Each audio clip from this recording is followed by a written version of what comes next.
ឧបត្ថម្ភកម្មវិធីធំដោយ KAP ជាក្រុមហ៊ុនធំជាងគេលំដាប់ទី1ផលិតចែកចាយបំពង់ទាបជ័រនិងសម្ភារៈបណ្ដាញទឹកនៅកម្ពុជាស្រាប៊ីអានឈើមានរសជាតិស្រទន់ឆ្ងាញ់ពិសាផ្ដល់នូវភាពរីករាយស្រស់ថ្លាគ្រប់កម្មវិធីស្រាប៊ីអានឈើរីករាយស្រស់ថ្លាសហការឧបត្ថម្ភដោយ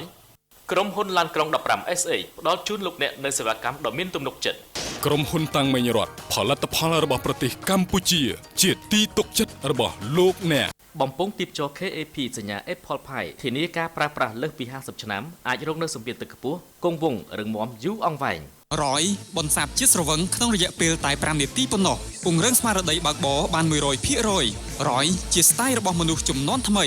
Thida Suwangnon ជាជំរើសដ៏ប្រសើររបស់លោកអ្នក SDI នាំមកនូវឧត្តមភាពការងារការកំសាន្តដោយមានភាពសប្បាយរីករាយគឺការកំសាន្តនៅសួនសុបិននៅពេលនេះយើងខ្ញុំទៅពីអ្នកសូមលំអរកាយគ្រប់នឹងជំរាបសួរប្រិយមិត្តទស្សនិកជនដែលកំពុងតាមដានទស្សនាការផ្សាយផ្ទាល់កម្មវិធីបណ្ដាញព័ត៌មានអប្សរា NN ចាប់ពីវេលាថ្មនេះគឺយើងនឹងវិលមកជួបគ្នាជាបន្តទៀតតាមរយៈការផ្សាយផ្ទាល់របស់កម្មវិធីយើងរហូតដល់ម៉ោង 13:30 នាទីហើយលោកអ្នកនឹងបានជ្រាបនៅព័ត៌មាននិងព្រឹត្តិការណ៍សំខាន់ៗដែលបានកើតឡើងនៅក្នុងព្រះរាជាណាចក្រកម្ពុជា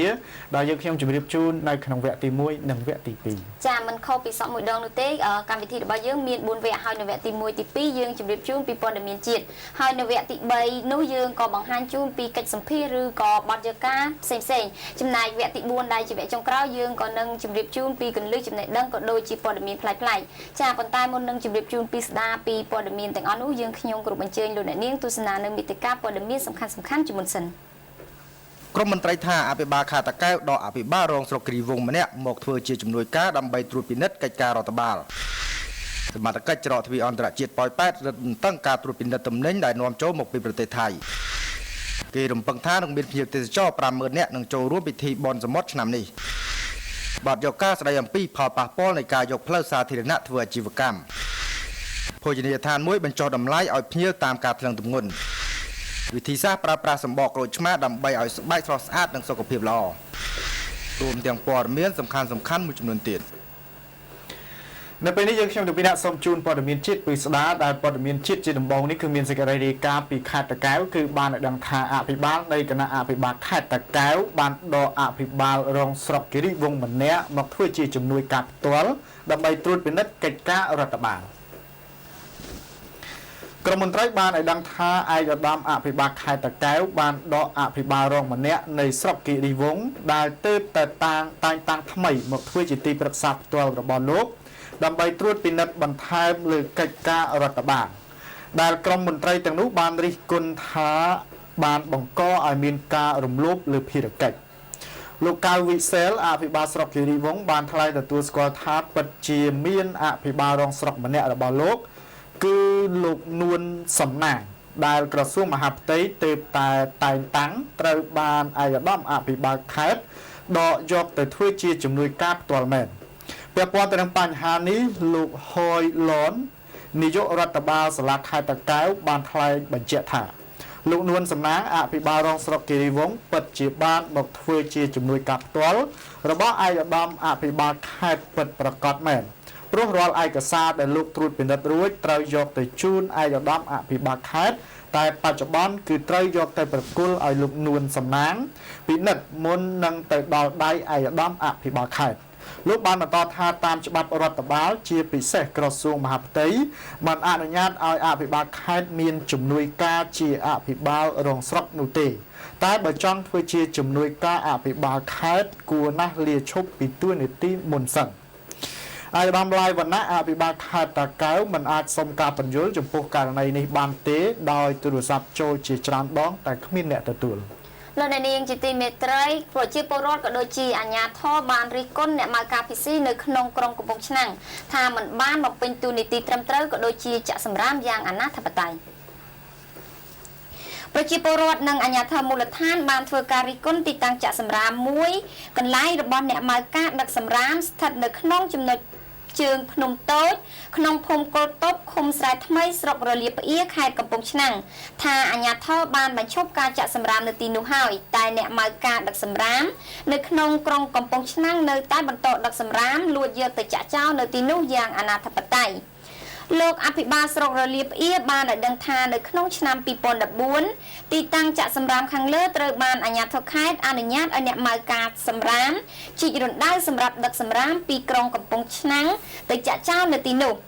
តាមការពិនិត្យជាក់ស្ដែងអន្លង់ដែលគេជីកសម្រាប់ចាក់សម្រាមនោះមិនធំណាស់ណាឡើយគឺគេដឹកសម្រាមចាក់ប្រមាណ5ខែក៏ពេញហូរហៀអស់ទៅហើយក្រោយមកគេក៏បានចាក់សម្រាមពីវាលពីការនៅតំបន់នោះធ្វើឲ្យមានការប៉ះពាល់យ៉ាងខ្លាំងទៅដល់បរិស្ថាននិងសុខុមាលភាពរបស់ប្រជាពលរដ្ឋបន្ទាប់មកអាជ្ញាធរខេត្តក៏បានហាមឃាត់មិនឲ្យមានការចាក់សម្រាមនៅទីនោះទៀតលុះត្រាតែអ្នកម៉ៅការដឹកសម្រាមទាំងនោះជីករណ្ដៅថ្មីទៀតឲ្យបានត្រឹមត្រូវលោកនូខៀនមេឃុំស្រែថ្មីបាននិយាយថាការចាក់សម្រាមយ៉ាងអនាធបត័យខាងលើនេះបានបង្កឲ្យមានក្លិនស្អុយអាសោចនិងមានសត្វរុយជាច្រើនដូចឃ្មុំនៅតំបន់នោះមិនតែប៉ុណ្ណោះក្រោយពីមានការហាមឃាត់របស់អាជ្ញាធរអ្នកម៉ៅការដឹកសម្រាមក៏នៅតែលួចចាក់សម្រាមចាក់តាមចិញ្ចើមផ្លូវលំម្ដុំអាស្រមយីម៉ៅម្ដងម្កាលទៀតដែលធ្វើឲ្យប្រជាជនរិះគន់យ៉ាងខ្លាំងរីឯប្រជាពលរដ្ឋនៅក្នុងក្រុងកំពង់ឆ្នាំងវិញក៏បានធ្វើការរិះគន់ផងដែរថាអ្នកម៉ៅការដឹកសម្រាមនៅក្នុងក្រុងកំពង់ឆ្នាំងមិនបានបំពេញតួនាទីរបស់ខ្លួនឲ្យបានត្រឹមត្រូវឡើយដោយមានពេលខ្លះ2ទៅ3ថ្ងៃទើបមកដឹកយកសម្រាមទៅម្ដងនៅតាមមុខផ្ទះរបស់ប្រជាពលរដ្ឋហើយការដឹកជញ្ជូនទៀតសោតពេលខ្លះអ្នកបើកបររថយន្តដឹកសម្រាមទាំងនោះបានធ្វើឲ្យសម្រាមជ្រុះរីប៉ាយនៅលើផ្លូវកៅស៊ូក្នុងទីក្រុងព្រោះគេដឹកសម្រាមសំពីងសំពងច្រើនពេកគ្មានក្របអ្វីពីលើករណីខាងលើប្រជាពលរដ្ឋសំណូមពរដល់អ្នកម៉ៅការដឹកសម្រាមនិងអ្នកគ្រប់គ្រងកិច្ចការខាងលើរួមនឹងសមត្ថកិច្ចនគរបាលក្រុងកំពង់ឆ្នាំងមេត្តាជួយណែនាំអប់រំឬផាកពិន័យដល់អ្នកម៉ៅការសម្រាមនិងអ្នកបើកបររថយន្តដឹកសម្រាមឲ្យបានម៉ឺងម៉ាត់ដើម្បីចូលរួមថែរក្សាអនាម័យនិងបរិស្ថាននៅក្នុងក្រុងនិងចាក់ទីតាំងសម្រាមឲ្យបានល្អសេចក្តីរាយការណ៍ព័ត៌មានពីលោកលុកសម្រិទ្ធដែលជានាយកព័ត៌មានរបស់កម្មវិធីបណ្ដាញព័ត៌មានអប្សរា NN បានឲ្យដឹងថាក្រុមមន្ត្រីនៃសុរិយោដីបានលុបចោលការវាស់វែងដីដែលមានបញ្ហាចម្រូងចម្រាសមួយកន្លែងនៅក្នុងខេត្តកំពង់ស្ពឺក្រុមមន្ត្រីសុរិយោដីបានឲ្យដឹងថាគេបានលុបចោលការវាស់វែងដីធ្លីដែលមានបញ្ហាដ៏ចម្រូងចម្រាសមួយកន្លែងតាមបញ្ជារបស់តុលាការកាលពីថ្ងៃទី11ខែធ្នូម្សិលមិញព្រោះតែมันមានការចូលរួមពីគូភាគីក្នុងទំនាស់លោកគុណវិភាអនុប្រធានការិយាល័យសុរិយោដីខេត្តកំពង់ស្ពឺបាននិយាយថាលោកបានសម្រេចមិនធ្វើការវាស់វែងដីទំនាស់តាមការបង្គាប់របស់ចៅក្រមសាលាដំបងខេត្តកំពង់ស្ពឺដោយសារតែភាគីម្ចាស់បណ្ដឹងគឺអ្នកស្រីលីណាវីពុំមានវត្តមាន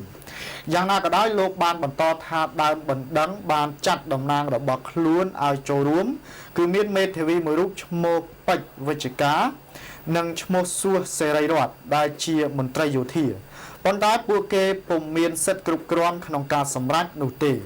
ចំណែកឯភាគចុងបណ្ដឹងគឺអ្នកស្រីវ៉ាចន្ទធីនិងប្រជាពលរដ្ឋចំនួន7គ្រួសារទៀតបានចូលរួមគូបញ្ជាក់ថាសំណុំរឿងដីធ្លីទំហំ6ហិកតាដែលមានទីតាំងស្ថិតនៅក្នុងភូមិតាមុលភូមិផ្គង់និងភូមិត្រពាំងលើក្នុងសង្កាត់ច្បារមនក្រុងច្បារមនខេត្តកំពង់ស្ពឺបានកើតមានតាំងតែពីឆ្នាំ2012មកម្លេះគ្រាដែលអ្នកស្រីលីណាវី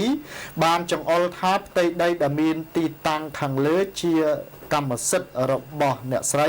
ហើយក្រមប្រជាពលរដ្ឋបានលើកឡើងថាជាផ្ទៃដីដែលពួកគាត់បានកាន់កាប់និងអាស្រ័យផលតាំងតែពីឆ្នាំ1979មកម្លេះក្រមប្រជាពលរដ្ឋបានលើកឡើងថាអ្នកស្រីលីណាវីមានដីនៅទីតាំងផ្សេងទេប៉ុន្តែគាត់បានមកចង្អុលដីនោះថាជារបស់គាត់ទៅវិញបន្ថែមលើនេះលោកប៉ាថនចៅសង្កាត់ច្បារមនបានប្រាប់ថាគាត់គ្រាន់តែដឹងថាផ្ទៃដីទាំងនោះជារបស់អ្នកភូមិតាមុលហើយក្រោយមកអ្នកភូមិខ្លះក៏បានលក់ទៅឲ្យអ្នកស្រីវ៉ាចន្ទធីប៉ុន្តែនៅពេលនេះក៏ស្រាប់តែមានលេខឈ្មោះលីណាវីឈ្មោះសួសសេរីរតន៍មកអះអាងជាម្ចាស់ដីទៅវិញលោកថាអត់ដែលស្គាល់ពួកគេនោះទេតែតទៅនឹងបញ្ហានេះក្រមមន្ត្រីសុរិយោដីមិនបានបញ្ជាក់ទេថាគេនឹងចុះមកវាស់វែងដីដែលមានទំនាស់នេះជាថ្មីនៅថ្ងៃណាមួយឲ្យប្រកាសនោះទេដើម្បីទុកជាមូលដ្ឋានក្នុងការកាត់សេចក្តីទៅតាមផ្លូវតុលាការនោះចាបើយោងទៅតាមការព្យាករណ៍របស់ក្រសួងធនធានទឹកនិងឧតុនិយមអាកាសធាតុនៅក្នុងប្រទេសកម្ពុជានឹងចុះ ត្រជាក់រយៈពេលមួយសប្តាហ៍ដោយគិតចាប់ពីថ្ងៃទី17ខែធ្នូទៅយោងតាមការព្យាករណ៍របស់ក្រសួងធនធានទឹកនិងអូតូនិយមដែលចេញផ្សាយកាលពីរសៀលថ្ងៃទី11ខែធ្នូម្សិលមិញចាប់ពីថ្ងៃទី17ខែធ្នូទៅប្រទេសកម្ពុជានឹងចុះត្រជាក់រយៈពេលមួយសប្តាហ៍ការចុះត្រជាក់នេះគឺដោយសារតែប្រទេសកម្ពុជាបច្ចុប្បន្នកំពុងទទួលរងឥទ្ធិពលពីខ្យល់មូសុងអេសាននិងចរន្តសម្ពាធខ្ពស់ស៊ីបេរីអាកាសធាតុស្ថានភាពអាកាសធាតុបែបនេះនឹងធ្វើឲ្យតំបន់ភ្នំនិងតំបន់ខ្ពង់រាបនៃប្រទេសកម្ពុជារួមមានតំបន់ជួរភ្នំដងរែកខេត្តឧត្តរមានជ័យខេត្តព្រះវិហារមណ្ឌលគិរីនិងរតនគិរីសីតុណ្ហភាពអបរិមាមានពី15ទៅ17អង្សាសេនិងសីតុណ្ហភាពអតិបរិមាមានពី25ទៅ27អង្សាសេដោយឡែកខេត្តបន្ទាយមានជ័យបាត់ដំបងប៉ៃលិនសៀមរាបកំពង់ធំកំពង់ចាមត្បូងឃ្មុំក្រចេះនិងខេត្តស្ទឹងត្រែងសីតុណ្ហភាពអបរិមាអាចមានពី17ទៅ19អង្សាសេសីតុណ្ហភាពអតិបរិមាមានពី26ទៅ29អង្សាសេសម្រាប់រាជធានីភ្នំពេញខេត្តពោធិ៍សាត់ខេត្តកំពង់ឆ្នាំងកំពង់ស្ពឺកណ្ដាលព្រៃវែងនិងខេត្តស្វាយរៀងនិងខេត្តតាកែវសីតុណ្ហភាពអបរិមាមាន18ទៅ20អង្សាសេនិងសីតុណ្ហភាពអតិបរិមាមានពី28ទៅ31អង្សាសេចំណែកឯខេត្តជាប់សមុទ្រដែលរួមមានខេត្តកោះកុងព្រះសីហនុនិងខេត្តកែបសីតុណ្ហភាពអបរិមាមានពី22ទៅ24អង្សាសេសីតុណ្ហភាពអតិបរិមាមានពី31ទៅ33អង្សាសេព័ត៌មានជាបន្តនេះគឺទាក់ទងនឹងសមត្ថកិច្ចនៅច្រកទ្វារអន្តរជាតិប៉ោយប៉ែតរឹតបន្តឹងការត្រួតពិនិត្យទំនិញនាំចូលពីប្រទេសថៃយោងតាមសេចក្តីរាយការណ៍ពីក្រមកម្មករដែលតែងតែអូសទំនិញឆ្លងកាត់ព្រំដែនកម្ពុជាថៃច្រកទ្វារអន្តរជាតិប៉ោយប៉ែតបានឲ្យដឹងថានៅព្រឹកថ្ងៃសុក្រនេះសមត្ថកិច្ចពាក់ព័ន្ធដែលរួមមានទាំងមន្ត្រីគយប្រចាំច្រកផងបានរឹតបន្តឹងនិងត្រួតពិនិត្យយ៉ាងហ្មត់ចត់ចំពោះទំនិញរបស់ពួកគេដែលអូសយកមកពីប្រទេសថៃតាមសេចក្តីរាយការណ៍គ្រប់ទំនិញទាំងអស់ដែលក្រុមកម្មករអូសយកមកពីប្រទេសថៃត្រូវសមត្ថកិច្ចតម្រូវឲ្យចូលទៅប្រមូលផ្ដុំនៅចំណុចផ្សាររាចាស់ស្ថិតក្នុងភូមិក្បាលកោះសង្កាត់ប៉ោយប៉ែតសិនមុននឹងអនុញ្ញាតឲ្យអូសបន្តចូលមកក្នុងទឹកដីប្រទេសកម្ពុជាបណ្ដាញព័ត៌មានអប្សរា ANN មិនអាចតាក់ទងសុំការបំភ្លឺពីលោកឈួនហៃប្រធានគយនិងរដ្ឋកោច្រកទ្វារអន្តរជាតិប៉ោយប៉ែតបានទេនៅព្រឹកមិញនេះដោយលោកបានមានប្រសាសន៍ថាកំពុងតែជាប់រវល់តែទោះជាយ៉ាងណាក៏ដោយបើតាមសមាជិកគយមួយរូបប្រចាំច្រកទ្វារអន្តរជាតិប៉ោយប៉ែតបានថ្លែងថាការរឹតបន្តឹងក្រុមកម្មករអូរ៉ូតេដែលអូសទំនិញចូលពីប្រទេសថៃនេះគឺធ្វើឡើងទៅតាមបញ្ជារបស់ថ្នាក់លើនិងដើម្បីបញ្ជៀសការកកស្ទះចរាចរណ៍នៅមាត់ច្រកទ្វារអន្តរជាតិប៉ោយប៉ែតដែលមានភ្ញៀវទេសចរជាតិនិងអន្តរជាតិឆ្លងកាត់ជាច្រើនលោកនាងជាទីមេត្រីលោកអ្នកកំពុងទស្សនាការផ្សាយផ្ទាល់របស់កម្មវិធីបណ្ដាញព័ត៌មានអប្សរា ANN នៅក្នុងវគ្គទី1សម្រាប់ព័ត៌មានជាបន្តនេះគឺតកតងទៅនឹងករណីបុរសម្នាក់ខណៈកំពុងអង្គុយផឹកស្រាក្រោមផ្ទះមិត្តភ័ក្តិត្រូវបានជនមិនស្គាល់មុខចាក់មួយស្នោផ្លែ4បណ្ដាលឲ្យរងរបួសជាទម្ងន់ហើយត្រូវបានប៉ូលីសសន្និដ្ឋានជំហានដំបូងថាពាក់ព័ន្ធទៅនឹងរឿងគំនុំបរិមម្នាក់ត្រូវបានជនមិនស្គាល់មុខលបលួចធ្វើឃាតដែលចាក់នឹងផ្លែស្នោចំនួនផ្លែ4ចំឆ្អឹងខ្នងបណ្ដាលឲ្យរងរបួសជាទម្ងន់ខណៈដែលជនរងគ្រោះរូបនេះកំពុងអង្គុយផឹកស្រានៅខាងក្រៅផ្ទះជាមួយមិត្តភ័ក្តិចំនួន2នាក់ទៀតនៅក្នុងភូមិស្វាយជុំឃុំឫស្សីកែវស្រុកព្រៃប្រសពខេត្តក្រចេះកាលពីម្សិលមិញប្រភពព័ត៌មានពីសាក្សីនៅកន្លែងកើតហេតុបានប្រាប់ឲ្យដឹងថាមុនពេលកើតហេតុជនរងគ្រោះនិងបកពួកចំនួន2នាក់ទៀតបានអង្គុយផឹកស្រានៅខាងក្រៅផ្ទះរបស់ឈ្មោះណាល់ឈុននីជជែកគ្នាលេងស្រាប់តែមួយសន្ទុះក្រោយមកក៏មានជនមិនស្គាល់មុខបានទាញផ្ដាច់អំពូលភ្លើងពន្លត់ហើយក៏ធ្វើសកម្មភាពបុកស្នូផ្លែ4ចំឆ្អឹងខ្នងជនរងគ្រោះបណ្ដាលឲ្យរងរបួសជាទម្ងន់ចំណែកជនដែលដល់ក្រោយពីបង្ករបួសស្នាមរួចភ្លាមក៏បានរត់គេចខ្លួនបាត់តែម្ដងក្រោយពេលកើតហេតុប្រជាពលរដ្ឋដែលរស់នៅជិតខាងបានផ្អើលឈូឆរហើយរត់មកចោមរមើនិងបានរាយការណ៍ជូនសមត្ថកិច្ចនគរបាលប៉ុស្តិ៍និងអាជ្ញាធរមូលដ្ឋានដើម្បីជួយធ្វើអន្តរាគមន៍បើយោងតាមប្រភពពីមន្ត្រីនគរបាលប៉ុស្តិ៍រដ្ឋបាលឃុំឫស្សីកែវបានឲ្យដឹងថាវាជារឿងគំនុំយ៉ាងពិតប្រាកដ ព្រោះកន្លងមកជនសង្ស័យមានគេស្អប់ច្រើននៅក្នុងភូមិដោយសារតែចរិតអំនួតកោងកាងនៅពេលផឹកស្រាស្រវឹងម្ដងជនរងគ្រោះនៅក្នុងករណីខាងលើមានឈ្មោះដឹមលៀតភេទប្រុសអាយុ29ឆ្នាំមានទីលំនៅនៅក្នុងភូមិស្វាយជុំឃុំឫស្សីកែវស្រុកព្រែកប្រសពចំណែកជនបង្កបន្ទាប់ពីធ្វើសកម្មភាពរួចបានកិច្ចខ្លួនបាត់ស្រមោលប៉ុន្តែទោះជាយ៉ាងនេះក្តីក៏សមត្ថកិច្ចនគរបាលបានអះអាងថារឿងនេះផ្ដើមចេញពីគំនុំហើយជនបង្កក៏មិននៅទីណាឆ្ងាយពីទីនោះប៉ុន្មានដែរលោកវិរៈស្នេហ៍ត្រីម៉ែនប៊ុនធឿនអធិការនគរបាលស្រុកព្រែកប្រសពបានបញ្ជាក់ឲ្យដឹងថាជនរងគ្រោះត្រូវបានក្រុមគ្រួសារសាច់ញាតិបញ្ជូនមកសង្គ្រោះនៅមន្ទីរពេទ្យបង្អែកខេត្តក្រចេះទាំងយប់ប៉ុន្តែដោយស្ថានភាពជំងឺមានសភាពធ្ងន់ធ្ងរពេកក៏បានបញ្ជូនបន្តទាំងយប់ទៅកាន់មន្ទីរពេទ្យនៅរាជធានីភ្នំពេញដើម្បីជួយសង្គ្រោះបន្ទាន់ដល់អាយុជីវិតលោកអធិការបានបន្តថាករណីខាងលើត្រូវបានសមត្ថកិច្ចសន្និដ្ឋានថាគឺជារឿងប៉ុនប៉ងមនុស្សឃាតដោយចេតនាពេលនេះទោះបីជាជនសង្ស័យរត់គេចខ្លួនទៅទីណាក្តីលោកនឹងសុំគោលការណ៍ពីថ្នាក់លើដើម្បីដឹកនាំកម្លាំងមន្ត្រីនគរបាលជំនាញក្រមអាវ៉ាតសហការជាមួយសមត្ថកិច្ចពាក់ព័ន្ធចុះធ្វើការស្រាវជ្រាវស្វែងរកចាប់ខ្លួនជនសង្ស័យមកផ្ដន្ទាទោសទៅតាមផ្លូវច្បាប់សេចក្តីរាយការណ៍ព័ត៌មានពីលោកលីសុកម៉ននាយកព័ត៌មាននៅក្នុងខេត្តព្រះសីហនុគឺបានឲ្យដឹងថាបរិមម្នាក់បានធ្លាយពោះវៀនហើយក៏បានស្លាប់ទៅនៅក្នុងគ្រោះថ្នាក់ចរាចរណ៍មួយដែលបានកើតឡើងនៅក្នុងខេត្តមួយនេះ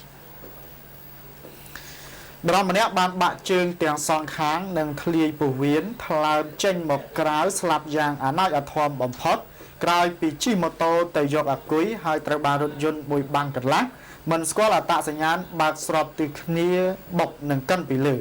ហេតុការណ៍គ្រោះថ្នាក់ចរាចរណ៍ដ៏គួរឲ្យរន្ធត់នេះបានកើតឡើងកាលពីវេលាម៉ោង 6:20 នាទីប្រឡប់ថ្ងៃទី11ខែធ្នូឆ្នាំ2014នៅលើកំណាត់ផ្លូវអូត្រេសក្បែរមាត់សមុទ្រនិងមានចម្ងាយពីផ្ទះជនរងគ្រោះប្រហែល500ម៉ែត្រស្ថិតក្នុងក្រុម1ភូមិ6សង្កាត់4ឬក៏ហៅថាត្រេសចាស់ក្រុងនិងខេត្តព្រះសីហនុប្រភពព័ត៌មានពីអ្នកនៅកន្លែងកើតហេតុបានឲ្យដឹងថានៅមុនពេលកើតហេតុបរិរងគ្រោះបានជិះម៉ូតូអាសង់ចិនមួយគ្រឿងដោយធ្វើដំណើរទៅយកអាគុយតែម្នាក់ឯងតាមផ្លូវអូត្រេសក្នុងទិសដៅពីកើតទៅលិចកន្លះមកដល់ចំណុចកើតហេតុក៏មានរថយន្តមួយបាំងកន្លះពណ៌សពាក់ស្លាកលេខភ្នំពេញ 2T1230 បើកបោះទិសដៅបើកបោះស្របទិសគ្នាបើកមកបុកនឹងកាន់ពីលើម៉ូតូនិងអ្នកបើកបណ្ដាលឲ្យបរិរងគ្រោះបាក់ជើងទាំងសងខាងធ្លាយថ្លើមពោះវៀនចេញមកខាងក្រៅស្លាប់យ៉ាងអាណោចអាធមនៅនឹងកន្លែងកើតហេតុចំណែកឲ្យរថយន្តបានបន្ថែមល្បឿនបើកគេចបាត់ស្រមោលក្រោយពីកើតហេតុសាកសពត្រូវបានសមត្ថកិច្ចចរាចរណ៍ប្រគល់ជូនក្រុមគ្រួសារយកទៅធ្វើបុណ្យតាមប្រពៃណីហើយម៉ូតូត្រូវបានរក្សាទុកនៅការិយាល័យចរាចរណ៍រងចាំស៊ើបអង្កេតរកម្ចាស់រថយន្តយកមកដោះស្រាយទៅតាមផ្លូវច្បាប់បញ្ចប់ពីខេត្តព្រះសីហនុយើងងាកមកចាប់អារម្មណ៍នៅខេត្តកណ្ដាលវិញម្ដងដោយទំនាស់ពាក្យសម្ដីរវាងបងថ្លៃនិងប្អូនថ្លៃបានឈានទៅដល់ការទាញដំបងវាគ្នាដែលបានបង្កឲ្យស្ត្រីជាបងថ្លៃដេកពេទ្យខណៈដែលអ្នកបង្កដែលត្រូវបានគេដឹងថាជាអ្នកឈ្នះត្រូវបានចាប់ឃុំបរិមម្នាក់ត្រូវបានសមត្ថកិច្ចនគរបាលស្រុកពន្យាលឺឃាត់ខ្លួនបន្ទាប់ពីបានវាយបងថ្លៃរបស់ខ្លួនបែកក្បាលនៅក្នុងការវាយតតាំងគ្នាមួយដែលផ្ដើមចេញពីទំនាស់ពាក្យសម្ដីហេតុការណ៍នេះបានកើតឡើងកាលពីវេលាម៉ោងជាង2រសៀលថ្ងៃទី11ធ្នូម្សិលមិញ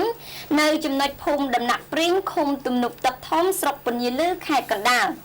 សមត្ថកិច្ចបានឲ្យដឹងថាជនរងគ្រោះមានឈ្មោះកែមពៅភេទស្រីអាយុ39ឆ្នាំមានទីលំនៅនៅក្នុងភូមិឃុំកើតហេតុខាងលើរីឯជនសង្ស័យឈ្មោះខុតផាន់ភេទប្រុសអាយុ35ឆ្នាំមានទីលំនៅនៅក្នុងភូមិឃុំកើតហេតុនិងត្រូវជាប្អូនថ្លៃរបស់ស្ត្រីរងគ្រោះសាក្សីបាននិយាយថានៅវេលាកើតហេតុខាងលើជនរងគ្រោះនិងជនសង្ស័យដែលត្រូវជាបងប្អូនថ្លៃបានទាស់ពាក្យសម្ដីជេរគ្នាទៅវិញទៅមកហើយក៏បានឈានទៅដល់ការចាប់ទាញដំបងរៀងៗខ្លួនវាយគ្នាបណ្ដាលឲ្យបងថ្លៃបែកក្បាលត្រូវបញ្ជូនទៅមន្ទីរពេទ្យសមត្ថកិច្ចបានឲ្យដឹងថាពេលនេះគេកំពុងតែសួរនាំជនសង្ស័យដើម្បីកសាងសំណុំរឿងដើម្បីចាត់ការបន្តទៅតាមនីតិវិធី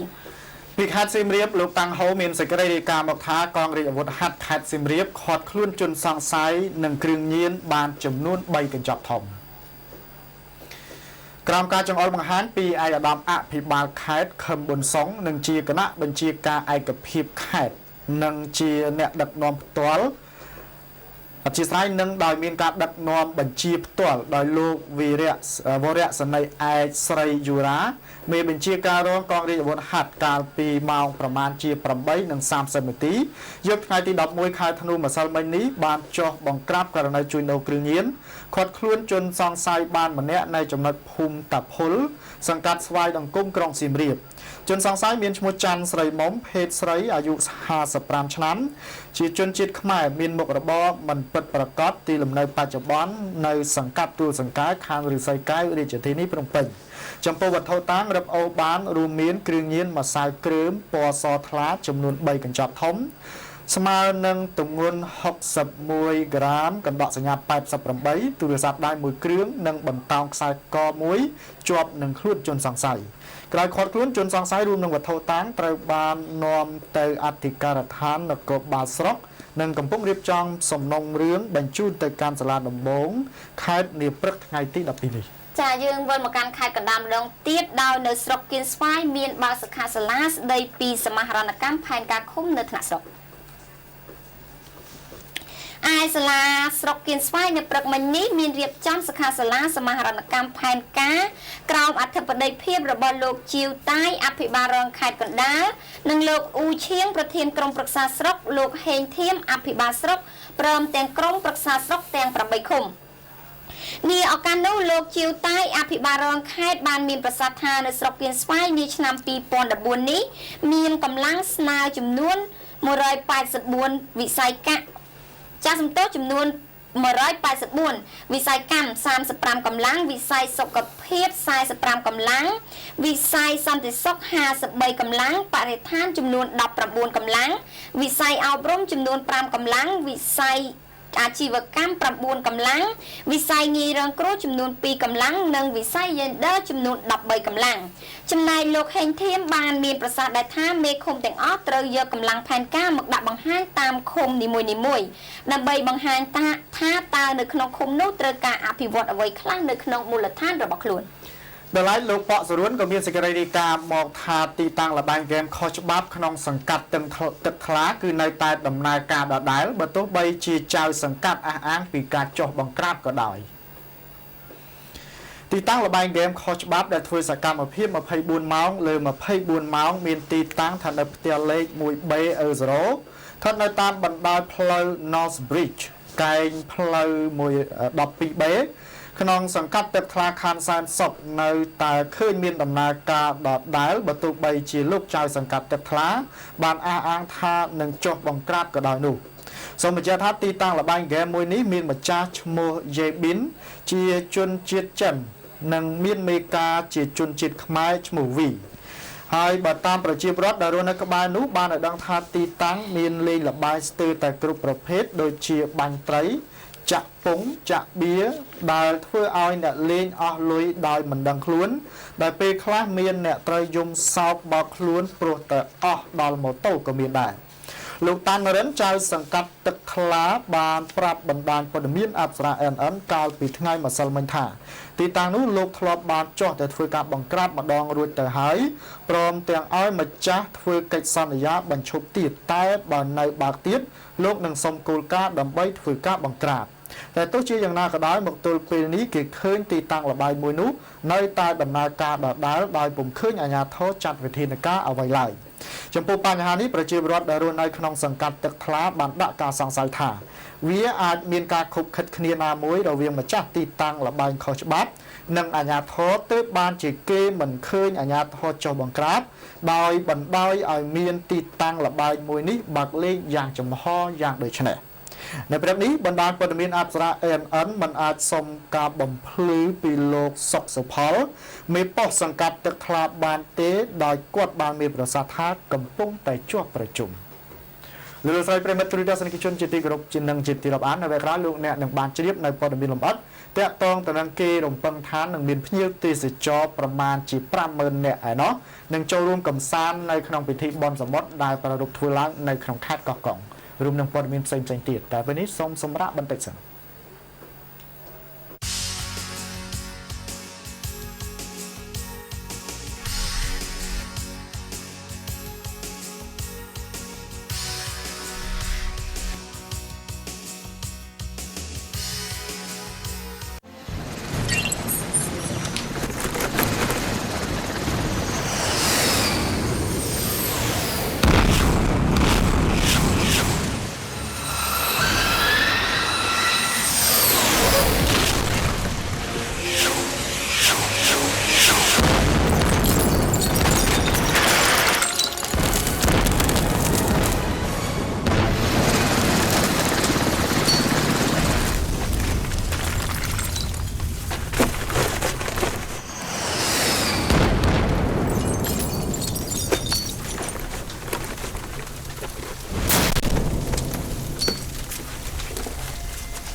ទីភ្ជាប់ KAP សញ្ញា Airport Pi រឹងស្វិតជាប់ធន់ហួសពីការស្មាន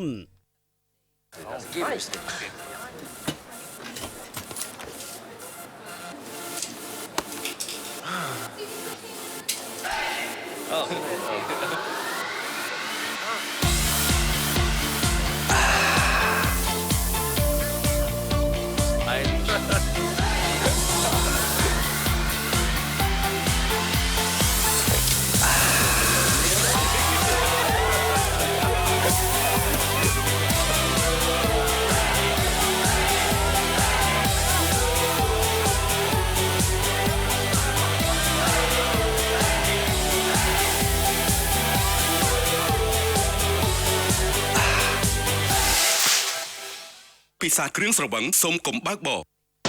ក្រុមហ៊ុនតាំងមិញរតមានផលិតផលបំពង់ទីបអាលុយមីញ៉ូមទ្វារបងអួចអាលុយមីញ៉ូមនិងផលិតផលអាលុយមីញ៉ូមគ្រប់ប្រភេទទៅតាមតម្រូវការរបស់អតិថិជនក្រុមហ៊ុនតាំងមិញរតមានផលិតផលដែកអាសូស៊ីទីបមូលទីបជ្រុងស័ង្កសីភ្លីជ្រុងភ្លីក្បឿងគ្រប់ប្រភេទក្រុមហ៊ុនក៏មាននាំចូលនិងចែកចាយនៅកញ្ចក់គ្រប់ប្រភេទផងដែរក្រុមហ៊ុនតាំងមិញរតក៏មានដំឡើងនិងចែកចាយនៅម៉ាស៊ីនកិនស័ង្កសីភ្លីជ្រុងភ្លីក្បឿងនិងភ្លីកោងថែមទៀតផងអាស័យដ្ឋានទំនាក់ទំនងភ្នំពេញមាន2ទីតាំងទីតាំងទី1ផ្ទះលេខ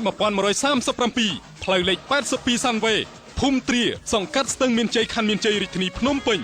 ទីតាំងទី2ផ្ទះលេខ153 155ផ្លូវមនីរ៉េតសង្កាត់បឹងសាឡាងខណ្ឌទួលគោករាជធានីភ្នំពេញក្រុមហ៊ុនតាំងមិញរតផលិតផលរបស់ប្រទេសកម្ពុជាជាទីទុកចិត្តរបស់លោកអ្នកនេះជាការពិសោធន៍ជាក់ស្ដែងបំពង់ទីជាប់ KAP Airport Pi Excavator កិន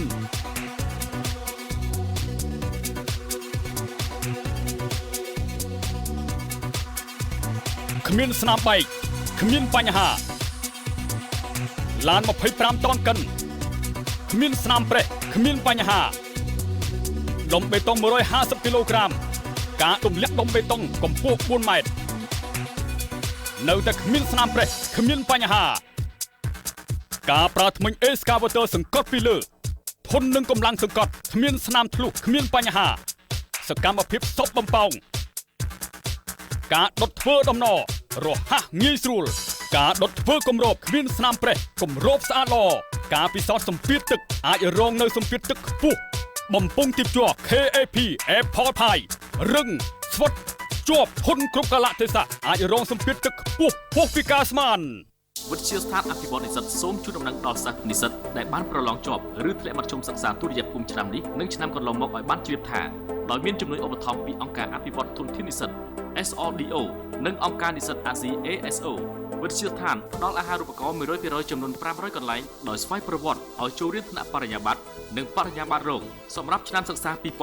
2014-2018 លើមុខវិជ្ជាចំនួន5រួមមានអក្សរសាស្ត្រអង់គ្លេសកេរនីធនាគារនិងហិរញ្ញវត្ថុ Marketing គ្រប់គ្រងទទួលពាក្យអាហារូបករណ៍ចាប់ពីថ្ងៃជូនដំណឹងនេះតទៅការបរិច្ឆេទចូលរៀនលើកទី1ថ្ងៃពុធទី22ខែតុលាឆ្នាំ2014ការបរិច្ឆេទចូលរៀនលើកទី2ថ្ងៃពុធទី17ខែធ្នូឆ្នាំ2014ព័ត៌មានបន្ថែមសូមទំនាក់ទំនងទូរស័ព្ទលេខ SDI នាំមកនៅឧត្តមភាពការងារបុរី High-Tech Luxury មានវិឡាភ្លោះនិងវិឡាទោលមានទីតាំងល្អជាប់ផ្លូវជាតិលេខ1ទល់មុខវិទ្យាល័យច្បារអំពៅសោភ័ណភាពល្អលម្អទៅដោយសួនច្បារក្លឹបហាត់ប្រាណនិងអាងហែលទឹកសំណង់មានគុណភាពខ្ពស់ការរស់នៅប្រកបដោយសុវត្ថិភាពនិងផាសុកភាពសូមអញ្ជើញមកទស្សនាផ្ទះគំរូពិតបុរី High-Tech Luxury ដើម្បីឧត្តមភាពនិងសុភមង្គលគ្រួសារអ្នកសួនសុបិនគឺជារមណីយដ្ឋានដែលមានទេសភាពស្រស់ស្អាតនិងមានការកម្សាន្តជាច្រើនបែបច្រើនយ៉ាងសួនសុបិនលោកអ្នកអាចមកកម្សាន្តជាលក្ខណៈគ្រួសារនិងមិត្តភ័ក្តិសួនសុបិនយើងខ្ញុំមានទីធ្លាធំទូលាយសម្រាប់ការកម្សាន្តនិងការចតយានយន្តគ្រប់ប្រភេទសួនសុបិនមានអាហារពិសេសមានរសជាតិឆ្ងាញ់ពិសាដែលមានដូចជាមាន់ដុតប្រហុកចិញ្ច្រាំអាម៉ុកខ្យងឆាបន្លែគ្រប់មុខគ្រឿងសមុទ្រឆ្នាំងភ្លើងម្ជូរគ្រឿងពោះគោម្ជូរស្រែកំពឹសពងត្រីខ្យងចំហុយម្រេចមិនត្រឹមតែប៉ុណ្ណោះលោកអ្នកអាចធ្វើការកម្សាន្តដោយការស្ទូចត្រីនិងទស្សនាសត្វមួយចំនួនទៀតដែលមាននៅសួនកម្សាន្តសួនសុបិនយើងខ្ញុំការកម្សាន្តដោយមានភាពសប្បាយរីករាយគឺការកម្សាន្តនៅសួនសុបិនអាស្រ័យស្ថានភូមិចុងព្រែកសង្កាត់ព្រែកឯងខណ្ឌច្បារអំពៅរាជធានីភ្នំពេញទូរស័ព្ទលេខ023 66 55 567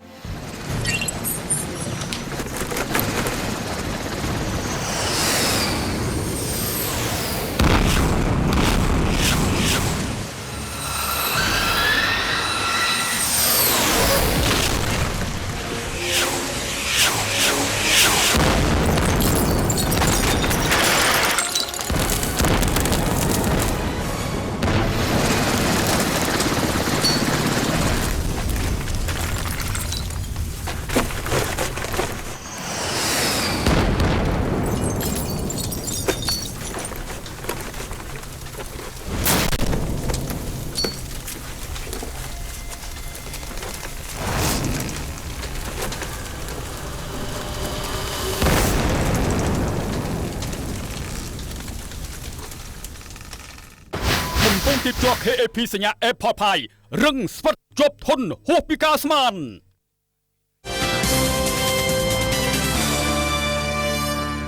ឧបត្ថម្ភកម្មវិធីធំដោយ KAP ជាក្រុមហ៊ុនធំជាងគេលំដាប់ទី1ផលិតចែកចាយបំពង់ទីបជ័រនិងសម្ភារៈបណ្ដាញទឹកនៅកម្ពុជាស្រាមីអានឈើមានរសជាតិស្រទន់ឆ្ងាញ់ពិសាផ្ដល់នូវភាពរីករាយស្រស់ថ្លាគ្រប់កម្មវិធីស្រាមីអានឈើរីករាយស្រស់ថ្លាសហការឧបត្ថម្ភដោយក្រុមហ៊ុនឡានក្រុង 15SA ផ្ដល់ជូនលោកអ្នកនូវសេវាកម្មដ៏មានទំនុកចិត្តក្រុមហ៊ុនតាំងមេញរដ្ឋផលិតផលរបស់ប្រទេសកម្ពុជាជាទីទុកចិត្តរបស់លោកអ្នកបំពង់ទីបជ័រ KAP សញ្ញា Apple Pie ធានាការប្រើប្រាស់លើសពី50ឆ្នាំអាចរងនូវសម្ពាធទឹកខ្ពស់គង់វង្សរឹងមាំយូរអង្វែងរយបន្សាបជាតិស្រវឹងក្នុងរយៈពេលតែ5នាទីប៉ុណ្ណោះពង្រឹងស្មារតីបើកបរបាន 100% រយជាស្ទាយរបស់មនុស្សជំនាន់ថ្មី Thida Suwangnon ជាជំរើសដ៏ប្រសើររបស់លោកអ្នក SDI នាំមកនូវឧត្តមភាពការងារការកំសាន្តដោយមានភាពសប្បាយរីករាយគឺការកំសាន្តនៅសួនសុបិនសូមស្វាគមន៍មកកាន់វគ្គទី2នៃការផ្សាយផ្ទាល់កម្មវិធីបណ្ដាញព័ត៌មានអប្សរា NN នៅក្នុងវគ្គទី2នេះលោកអ្នកនឹងបានជ្រាបនៅព័ត៌មានសំខាន់មួយចំនួនទៀតព័ត៌មានជាដំបូងដែលខ្ញុំបាទនឹងជម្រាបជូនគឺតាក់ទងទៅនឹងមានការរំពឹងទុកថានឹងមានភ្ញៀវទេសចរជាតិនិងអន្តរជាតិចំនួន 50,000 នាក់ចូលរួមក្នុងពិធីបុណ្យសមុទ្រឆ្នាំនេះសម្រាប់ពិធីបុណ្យសមុទ្រឆ្នាំនេះដែលកំពុងតែរៀបចំធ្វើនៅឯខេត្តកោះកុងចាប់ពីថ្ងៃទី12ដល់ថ្ងៃទី14ខែធ្នូ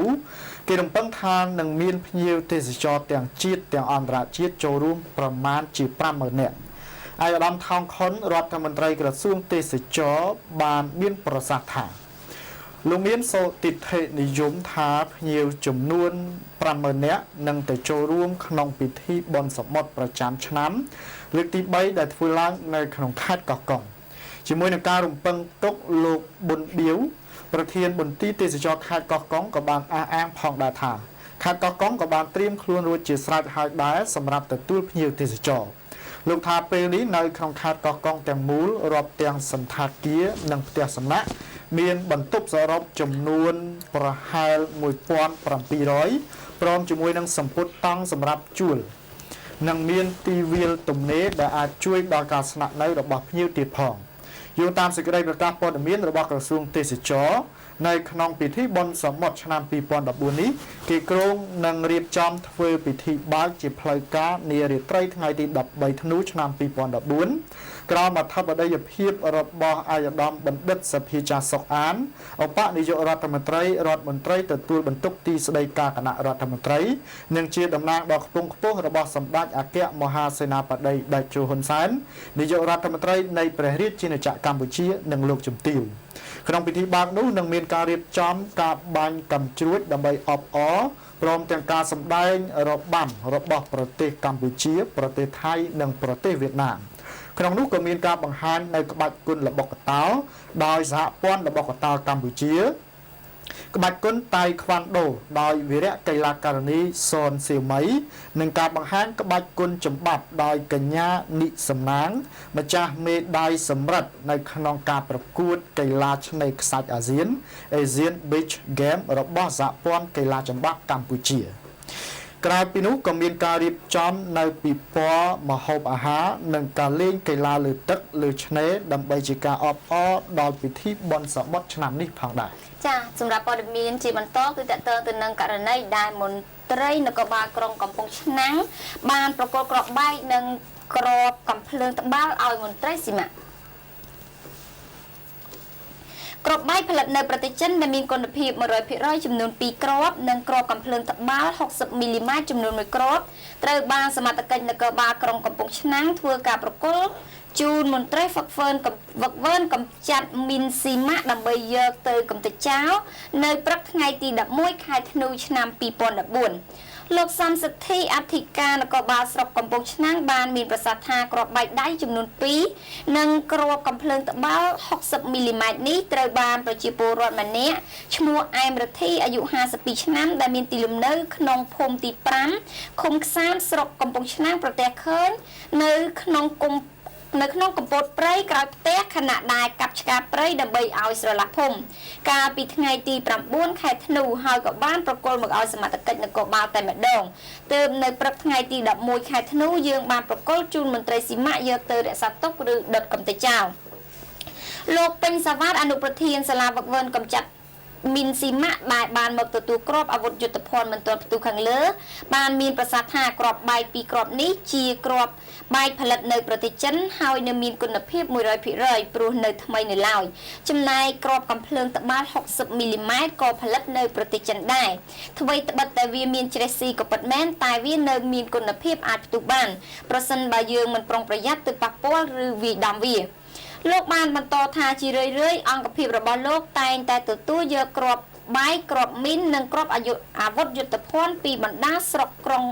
នៅក្នុងខេត្តដើម្បីយកមករក្សាទុកនិងយូរម្ដងទៅប្រមូលយកទៅបំផ្លាញចោលទៅតាមបច្ចេកទេសលោកអនុប្រធានវឹកវើកំចាត់មីនស៊ីម៉ាក់ក៏សូមអំពាវនាវដល់ប្រជាពលរដ្ឋទាំងអស់សូមកំប៉ះពាល់គ្រាប់មីននិងគ្រាប់មិនទាន់ផ្ទុះគ្រប់ប្រភេទព្រោះអាចបង្កឲ្យផ្ទុះស្លាប់បាត់បង់ជីវិតឬគ្រោះថ្នាក់ក៏ត្រឹមពិការ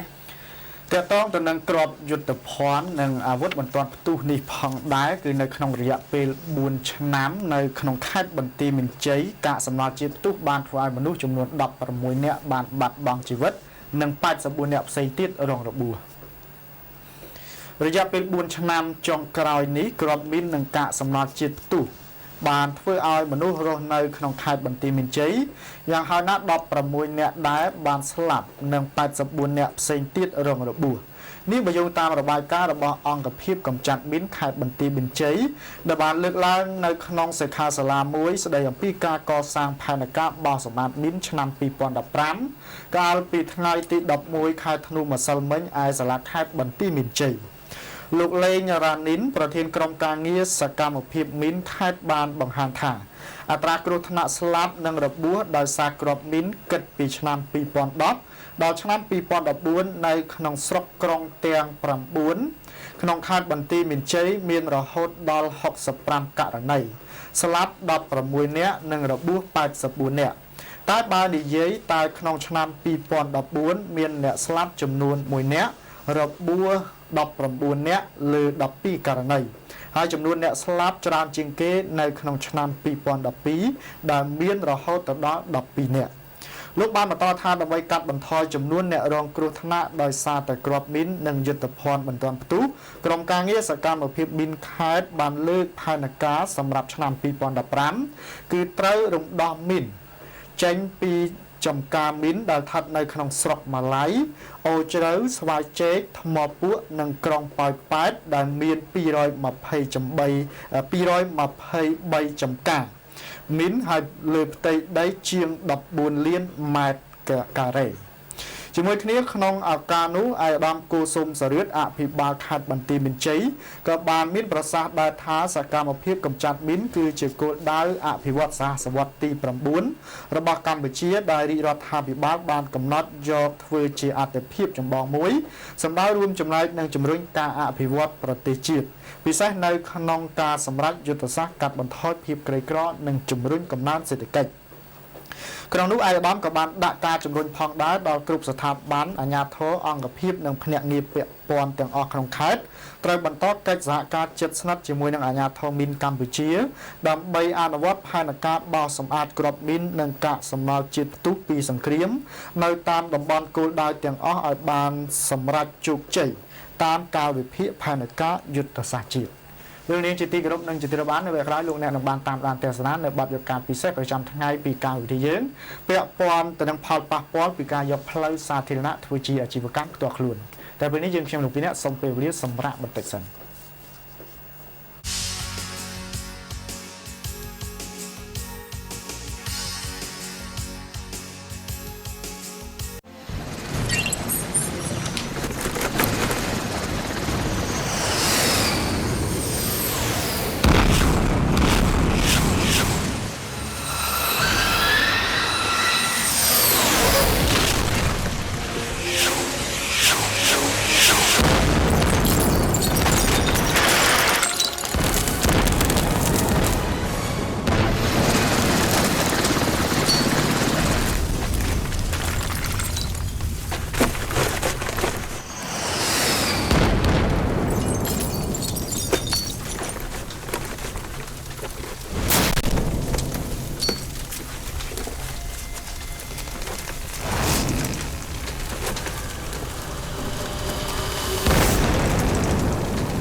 ពងទីជាប់ KAP សញ្ញា Airport Pie រឹងស្វិតជាប់ធន់ហួសពីការស្មាន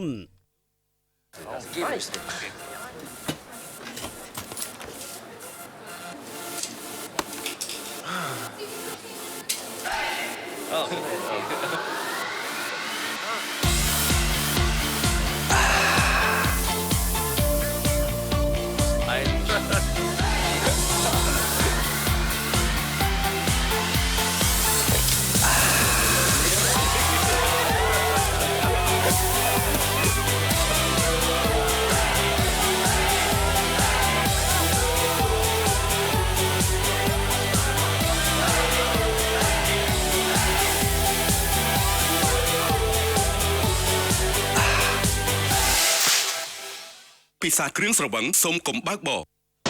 ក្រុមហ៊ុនតាំងមិញរតមានផលិតផលបំពង់ទីបអាលុយមីញ៉ូមទ្វារបង្អួចអាលុយមីញ៉ូមនិងផលិតផលអាលុយមីញ៉ូមគ្រប់ប្រភេទទៅតាមតម្រូវការរបស់អតិថិជនក្រុមហ៊ុនតាំងមិញរតមានផលិតផលដែកអាសូស៊ីទីបមូលទីបជ្រុងសាំងអាស័យភ្លីជ្រុងភ្លីក្បឿងគ្រប់ប្រភេទក្រុមហ៊ុនក៏មាននាំចូលនិងចែកចាយនៅកញ្ចក់គ្រប់ប្រភេទផងដែរក្រុមហ៊ុនតាំងមិញរតក៏មានដំឡើងនិងចែកចាយនៅម៉ាស៊ីនកិនសាំងអាស័យភ្លីជ្រុងភ្លីក្បឿងនិងភ្លីកោងថែមទៀតផងអាស័យដ្ឋានទំនាក់ទំនងភ្នំពេញមាន2ទីតាំងទីតាំងទី1ផ្ទះលេខ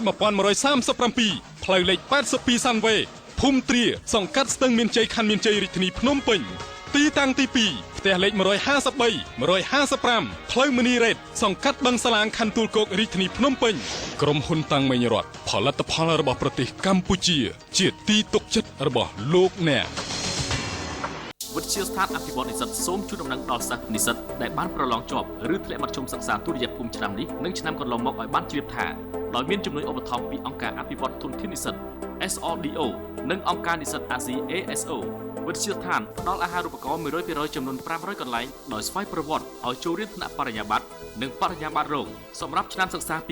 2014-2018 លើមុខវិជ្ជាចំនួន5រួមមានអក្សរសាស្ត្រអង់គ្លេសកេរនីធនាគារនិងហិរញ្ញវត្ថុ Marketing គ្រប់គ្រងទទួលពាក្យអាហារូបករណ៍ចាប់ពីថ្ងៃជូនដំណឹងនេះតទៅការបរិច្ឆេទចូលរៀនលើកទី1ថ្ងៃពុធទី22ខែតុលាឆ្នាំ2014ការបរិច្ឆេទចូលរៀនលើកទី2ថ្ងៃពុធទី17ខែធ្នូឆ្នាំ2014ព័ត៌មានបន្ថែមសូមទំនាក់ទំនងទូរស័ព្ទលេខ SDI នាំមកនៅឧត្តមភាពការងារនេះជាការពិសោធន៍ជាក់ស្ដែងបំពង់ទីជាប់ KAP Airport Pie Excavator កិន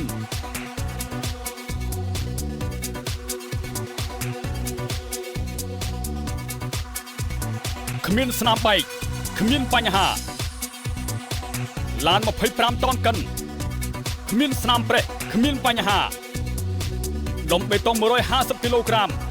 ការទម្លាក់ដុំបេតុងកម្ពស់4ម៉ែត្រនៅតែគ្មានស្នាមប្រេះគ្មានបញ្ហាការប្រើធ្មេញ Excavator សង្កត់ពីលើធន់នឹងកម្លាំងសង្កត់គ្មានស្នាមធ្លុះគ្មានបញ្ហាសកម្មភាពសពបំពងការដុតធ្វើដំណរហ័សងាយស្រួលការដុតធ្វើគម្របគ្មានស្នាមប្រេះគម្របស្អាតល្អការពិសោធន៍សម្ពាធទឹកអាចរងនៅសម្ពាធទឹកខ្ពស់បំពង់ទីជាប់ KAP Airport Pie រឹងស្វិត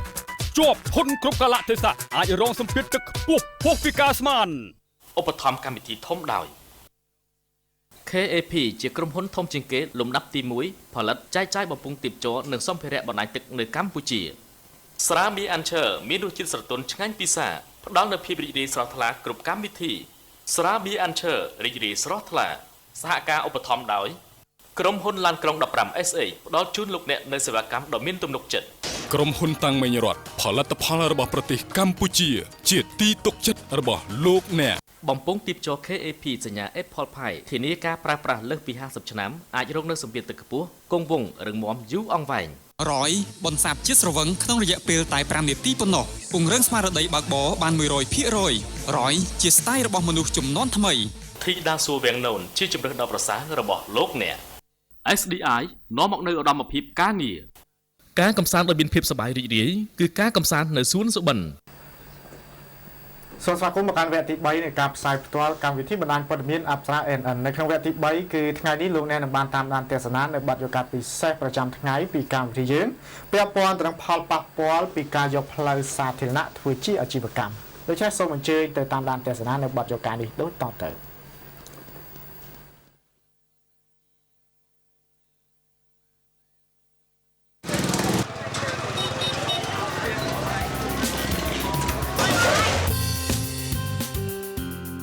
បើទោះបីជា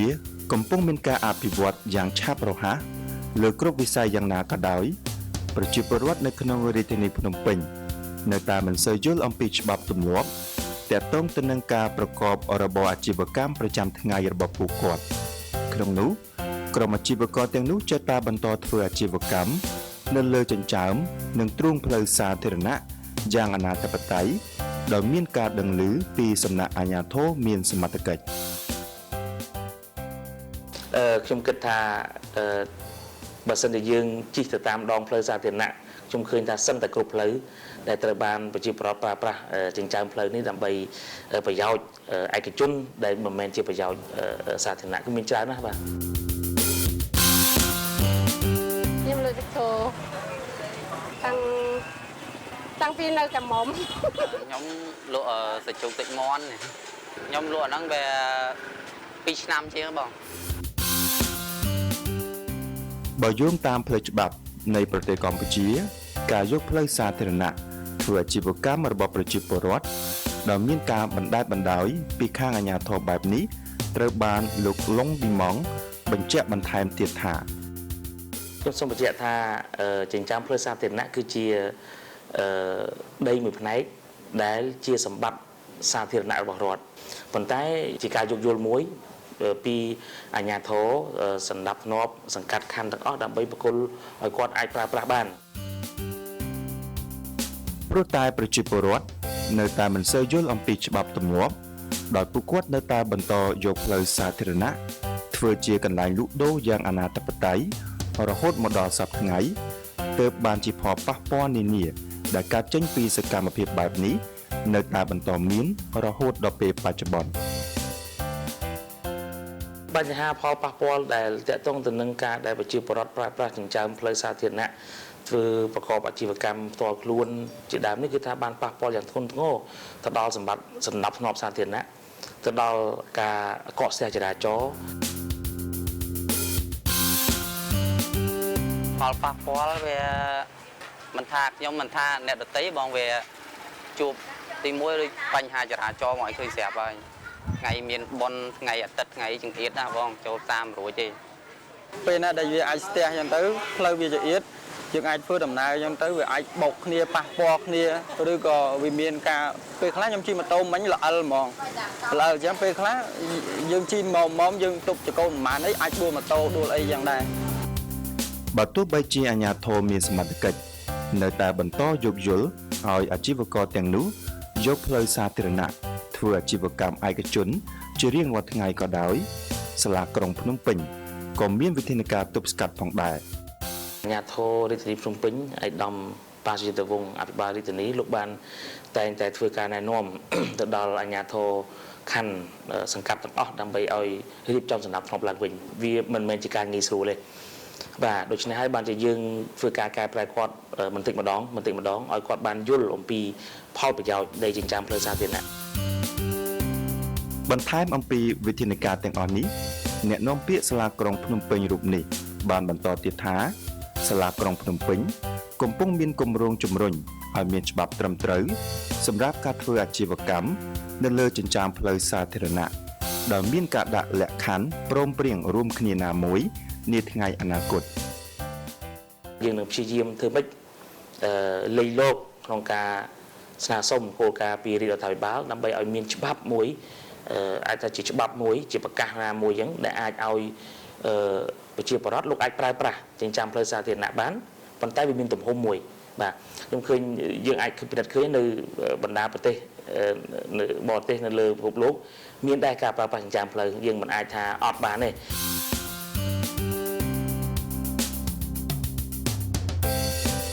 បើសិនជាមានអញ្ចឹងមែនដូចខ្ញុំក៏ត្រេកអរដែរមានកន្លែងលក់អីធំត្រូវព្រោះអានេះទីផ្សារជួនណាភ្លៀងមកលិចផងវា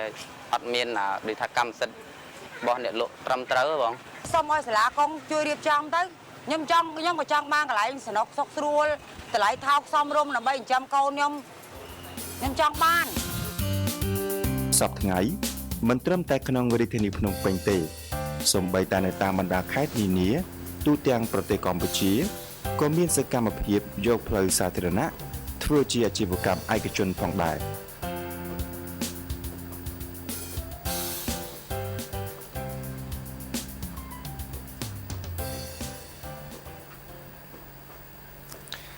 ជាការប្រចាំថ្ងៃពីកម្មវិធីយើងបានឈានចូលមកដល់ទីបញ្ចប់ហើយកម្មវិធីយើងមិនទាន់បញ្ចប់ទេយើងនៅមានមួយវគ្គចុងក្រោយដើម្បីបន្តជំរាបជូនលោកអ្នកពាក់ព័ន្ធនឹងព័ត៌មានផ្លាយៗនិងគន្លឹះប្រចាំថ្ងៃតែពេលនេះសូមសម្រាប់បន្តិចសិន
ទីជាប់ KAP សញ្ញា Airport Pi រឹងស្វិតជាប់ធន់ហួសពីការស្មាន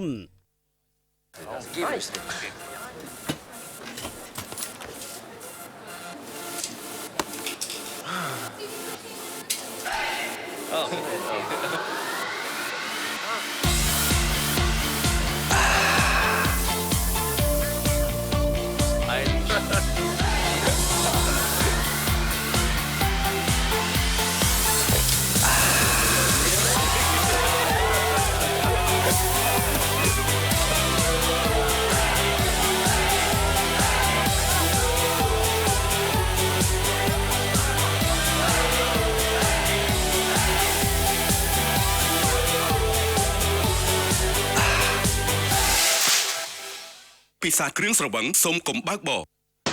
ក្រុមហ៊ុនតាំងមិញរតមានផលិតផលបំពង់ទីបអាលុយមីញ៉ូមទ្វារបង្អួចអាលុយមីញ៉ូមនិងផលិតផលអាលុយមីញ៉ូមគ្រប់ប្រភេទទៅតាមតម្រូវការរបស់អតិថិជនក្រុមហ៊ុនតាំងមិញរតមានផលិតផលដែកអក្សរស៊ីទីបមូលទីបជ្រុងស័ង្កសីភ្លីជ្រុងភ្លីក្បឿងគ្រប់ប្រភេទក្រុមហ៊ុនក៏មាននាំចូលនិងចែកចាយនៅកញ្ចក់គ្រប់ប្រភេទផងដែរក្រុមហ៊ុនតាំងមិញរតក៏មានដំឡើងនិងចែកចាយនៅម៉ាស៊ីនកិនស័ង្កសីភ្លីជ្រុងភ្លីក្បឿងនិងភ្លីកោងថែមទៀតផងអាស័យដ្ឋានទំនាក់ទំនងភ្នំពេញមាន2ទីតាំងទីតាំងទី1ផ្ទះលេខ1137ផ្លូវលេខ82សាន់វេភូមិទ្រាសង្កាត់ស្ទឹងមានជ័យខណ្ឌមានជ័យរាជធានីភ្នំពេញទីតាំងទី2ផ្ទះលេខ153 155ផ្លូវមនីរ៉េតសង្កាត់បឹងសាឡាងខណ្ឌទួលគោករាជធានីភ្នំពេញក្រុមហ៊ុនតាំងមិញរតផលិតផលរបស់ប្រទេសកម្ពុជាជាទីទុកចិត្តរបស់លោកអ្នក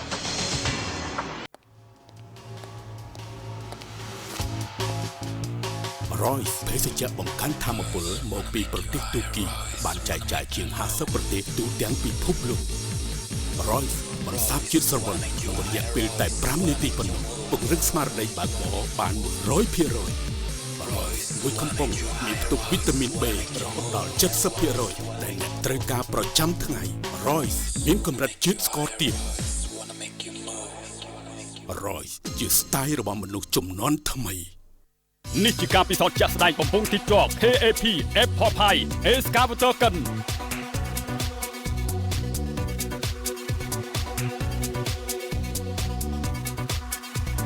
គ្មានស្នាមបែកគ្មានបញ្ហាឡាន25តោនកិនគ្មានស្នាមប្រេះគ្មានបញ្ហាដុំបេតុង150គីឡូក្រាមការទម្លាក់ដុំបេតុងកម្ពស់4ម៉ែត្រនៅតែគ្មានស្នាមប្រេះគ្មានបញ្ហាការប្រើធ្មេញ Excavator សង្កត់ពីលើធន់នឹងកម្លាំងសង្កត់គ្មានស្នាមធ្លុះគ្មានបញ្ហាសកម្មភាពសពបំពងការដុតធ្វើដំណរហ័សងាយស្រួលការដុតធ្វើគម្របគ្មានស្នាមប្រេះគម្របស្អាតល្អការពិសោធន៍សម្ពាធទឹកអាចរងនៅសម្ពាធទឹកខ្ពស់បំពង់ទីជាប់ KAP Airport Pi រឹងស្វិតជាប់ធន់គ្រប់កាលៈទេសៈអាចរងសម្ពាធទឹកខ្ពស់ហួសពីការស្មានវិទ្យាស្ថានអភិវឌ្ឍនិស្សិតសូមជូនដំណឹងដល់សិស្សនិស្សិតដែលបានប្រឡងជាប់ឬធ្លាក់មធ្យមសិក្សាទុតិយភូមិឆ្នាំនេះនិងឆ្នាំកន្លងមកឲ្យបានជ្រាបថា ដោយមានជំនួយឧបត្ថម្ភពីអង្គការអភិវឌ្ឍធនធាននិស្សិត SRDO និងអង្គការនិស្សិតអាស៊ី ASO វិទ្យាស្ថានផ្ដល់អាហារូបករណ៍ 100% ចំនួន500កន្លែងដោយស្វ័យប្រវត្តិឲ្យចូលរៀនថ្នាក់បរិញ្ញាបត្រនិងបរិញ្ញាបត្ររងសម្រាប់ឆ្នាំសិក្សា 2014-2018 លើមុខវិជ្ជាចំនួន5រួមមានអក្សរសាស្ត្រអង់គ្លេសគណនេយ្យធនាគារនិងហិរញ្ញវត្ថុ Marketing គ្រប់គ្រងទទួលពាក្យអាហារូបករណ៍ចាប់ពីថ្ងៃជូនដំណឹងនេះតទៅការបរិច្ឆេទចូលរៀនលើកទី1ថ្ងៃពុធទី22ខែតុលាឆ្នាំ2014ការបរិច្ឆេទចូលរៀនលើកទី2ថ្ងៃពុធទី17ខែធ្នូឆ្នាំ2014ព័ត៌មានបន្ថែមសូមទំនាក់ទំនងទូរស័ព្ទលេខ SDI នាំមកនៅឧត្តមភាពការងារសួនសុបិនគឺជារមណីយដ្ឋានដែលមានទេសភាពស្រស់ស្អាតនិងមានការកម្សាន្តជាច្រើនបែបច្រើនយ៉ាងសួនសុបិនលោកអ្នកអាចមកកម្សាន្តជាលក្ខណៈគ្រួសារនិងមិត្តភ័ក្តិសួនសុបិនយើងខ្ញុំមានទីធ្លាធំទូលាយសម្រាប់ការកម្សាន្តនិងការចតយានយន្តគ្រប់ប្រភេទសួនសុបិនមានអាហារពិសេសមានរសជាតិឆ្ងាញ់ពិសាដែលមានដូចជាមាន់ដុតប្រហុកចិញ្ច្រាំអាម៉ុកខ្យងឆាបន្លែគ្រប់មុខគ្រឿងសមុទ្រឆ្នាំងភ្លើងម្ជូរគ្រឿងពោះគោម្ជូរស្រែកំពឹសពងត្រីខ្យងចំហុយម្រេចមិនត្រឹមតែប៉ុណ្ណោះលោកអ្នកអាចធ្វើការកម្សាន្តដោយការស្ទូចត្រីនិងទស្សនាសត្វមួយចំនួនទៀតដែលមាននៅសួនកម្សាន្តសួនសុបិនយើងខ្ញុំការកម្សាន្តដោយមានភាពសប្បាយរីករាយគឺការកម្សាន្តនៅសួនសុបិនអាស័យស្ថានភូមិចុងព្រែកសង្កាត់ព្រែកឯងខណ្ឌច្បារអំពៅរាជធានីភ្នំពេញទូរស័ព្ទលេខ023 66 55 567ឧបត្ថម្ភកម្មវិធីធំដោយ KAP ជាក្រុមហ៊ុនធំជាងគេលំដាប់ទី1ផលិតចែកចាយបំពង់ទីបជ័រនិងសម្ភារៈបណ្ដាញទឹកនៅកម្ពុជាស្រាមីអានឈើមានរសជាតិស្រទន់ឆ្ងាញ់ពិសាផ្ដល់នូវភាពរីករាយស្រស់ថ្លាគ្រប់កម្មវិធីស្រាមីអានឈើរីករាយស្រស់ថ្លាសហការឧបត្ថម្ភដោយក្រុមហ៊ុនឡានក្រុង15 SA ផ្ដល់ជូនលោកអ្នកនូវសេវាកម្មដ៏មានទំនុកចិត្តក្រុមហ៊ុនតាំងមេញរដ្ឋផលិតផលរបស់ប្រទេសកម្ពុជាជាទីទុកចិត្តរបស់លោកអ្នកបំពង់ទីបជ័រ KAP សញ្ញា Apple Pie ធានាការប្រើប្រាស់លើសពី50ឆ្នាំអាចរងនូវសម្ពាធទឹកខ្ពស់គង់វង្សរឹងមាំយូរអង្វែងរយបន្សាបជាតិស្រវឹងក្នុងរយៈពេលតែ5នាទីប៉ុណ្ណោះពង្រឹងស្មារតីបើកបរបាន 100% រយជាស្ទាយរបស់មនុស្សជំនាន់ថ្មី Thida Suwangnon ជាជំរើសដ៏ប្រសើររបស់លោកអ្នក SDI នាំមកនៅឧត្តមភាពការងារការកំសាន្តដោយមានភាពសប្បាយរីករាយគឺការកំសាន្តនៅសួនសុបិន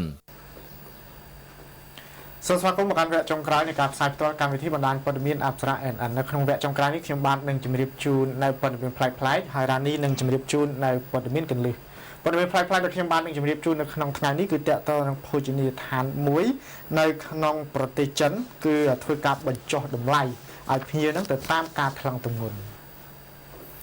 ភោជនីយដ្ឋានមួយកន្លែងនៅក្នុងខេត្តចុងគីងបានធ្វើការបញ្ចុះតម្លៃពិសេសឬក៏លក់ដោយឥតគិតថ្លៃចំពោះអតិថិជនបរិះណាដែលលើសទម្ងន់ឬក៏ធាត់ជ្រុលសម្រាប់បរិះណាដែលមានទម្ងន់លើសកាន់តែច្រើននឹងទទួលបានការបញ្ចុះតម្លៃកាន់តែច្រើនហើយបើបរិះណាមានទម្ងន់លើសពី140គីឡូក្រាមនឹងទទួលបានការញ៉ាំអាហារដោយមិនគិតថ្លៃតែម្ដងចំពោះស្ត្រីវិញមានភាពផ្ទុយគ្នាពីបរិះបើសិនជាទម្ងន់កាន់តែតិចនឹងអាចទទួលការបញ្ចុះតម្លៃកាន់តែច្រើនហើយបើមានទម្ងន់តិចជាង34គីឡូក្រាមកន្លះនោះនឹងមានការដឹកជញ្ជូនអាហារដោយមិនគិតថ្លៃទៅដល់ផ្ទះទៀតផងគុណរំលឹកថាធ្លាប់មានភោជនីយដ្ឋានបែបនេះមួយដែរនៅក្នុងទីក្រុងសៀងហៃដែលបានប្រើការបញ្ចុះតម្លៃប្រហាក់ប្រហែលនឹងគ្នាតែជាការវាស់កម្ពស់ទៅវិញលោកអ្នកនាងជាទីមេត្រីកាលពីម្សិលមិញកម្មវិធីរបស់យើងខ្ញុំមានជម្រាបជូនពីអត្ថប្រយោជន៍នៃការប្រើប្រាស់សម្បកក្រូចឆ្មាប៉ុន្តែដោយឡែកយើងមិនបានប្រាប់ពីវិធីសាស្ត្រនោះទេដូច្នេះនៅថ្ងៃនេះកម្មវិធីរបស់យើងខ្ញុំបាននាំមកជូននៅវិធីសាស្ត្រក្នុងការប្រើប្រាស់សម្បកក្រូចឆ្មាដើម្បីទទួលបានសម្រស់កាន់តែស្អាតនិងសុខភាពល្អលោកអ្នកប្រហែលជាធ្លាប់ដឹងហើយថាសម្បករបស់ផ្លែក្រូចឆ្មាត្រូវបានគេប្រើប្រាស់យ៉ាងច្រើនបែបច្រើនយ៉ាងហើយក៏អាចធ្វើឲ្យផ្នែកសម្រស់របស់អ្នកស្រស់ស្អាតផងដែរខាងក្រោមនេះគឺជាវិធីសាស្ត្រនៅក្នុងការប្រើប្រាស់សម្បកផ្លែក្រូចឆ្មាដើម្បីទទួលបានប្រសិទ្ធភាពខ្ពស់ជាដំបូងអ្នកគ្រាន់តែយកផ្លែក្រូចឆ្មារួចធ្វើការកោសសម្បកផ្លែក្រូចឆ្មារួចមកយកម្សៅទឹកដោះគោមកលាយជាមួយនឹងទឹកឲ្យបានខាប់ល្មមដោយមិនរាវខ្លាំងពេកបន្ទាប់មកយកសម្បកផ្លែក្រូចឆ្មាដែលបានកោសរួចលាយបន្ថែមជាមួយនឹងទឹកដោះគោឲ្យបានសព្វអ្នកអាចយកម្សៅដែលលាយរួចយកមកលាបនៅលើមុខរបស់អ្នកឲ្យបានពី10ទៅ15នាទីរួចធ្វើការលាងសម្អាតចេញឲ្យបានស្អាតជាការស្រេច ម្យ៉ាងវិញទៀតសម្បកផ្លែក្រូចឆ្មាក៏អាចធ្វើជាតែដែលអាចជួយរក្សាសុខភាពរបស់អ្នកបានទៀតផងដោយអ្នកគ្រាន់តែយកសម្បកផ្លែក្រូចឆ្មាដែលបានចិតរួចយកទៅហាលឬអាំងឲ្យស្ងួតហើយអ្នកអាចយកវាទៅដាក់លាយជាមួយនឹងទឹកតែក៏បានដែរការផឹកទឹកតែនេះអាចជួយធ្វើឲ្យសុខភាពឆ្អឹងរបស់អ្នករឹងមាំនិងកាត់បន្ថយពីជំងឺមហារីកនិងអាចជួយកាត់បន្ថយខូលេស្តេរ៉ុលនៅក្នុងឈាមបានទៀតផងចាទាំងនេះគឺជាវិធីសាស្ត្រនៅក្នុងការប្រើប្រាស់សម្បកក្រូចឆ្មាដើម្បីថែទាំនូវសុខភាពក៏ដូចជាសម្រស់របស់អ្នកលោកស្រីប្រិមត្តទូរទស្សនិកជនជាទីគោរពនិងជាទីរាប់អានរយៈពេលផ្សាយផ្ទាល់1ម៉ោងនៃកម្មវិធីបណ្ដាញព័ត៌មានអត្រា NN របស់យើងនៅថ្ងៃសុក្រចុងសប្តាហ៍នេះក៏បានឈានចូលមកដល់ទីបញ្ចប់ផងដែរអរគុណចំពោះការទស្សនារបស់អស់លោកអ្នកតាំងពីដើមរហូតដល់ចប់អរគុណផងដែរចំពោះអ្នកឧបត្ថម្ភកម្មវិធីយើងទាំងអស់ចុងក្រោយជូនពរលោកអ្នកជួបប្រទះតែជោគជ័យសំណាងល្អហើយជួបប្រទះតែនៅពុទ្ធពរទាំង4ប្រការនៅពេលនេះយើងខ្ញុំទាំងពីរអ្នករួមនៅក្នុងការងារផ្សាយផ្ទាល់កម្មវិធីបណ្ដាញព័ត៌មានអត្រា NN ទាំងអស់សូមអរគុណសូមគោរពលា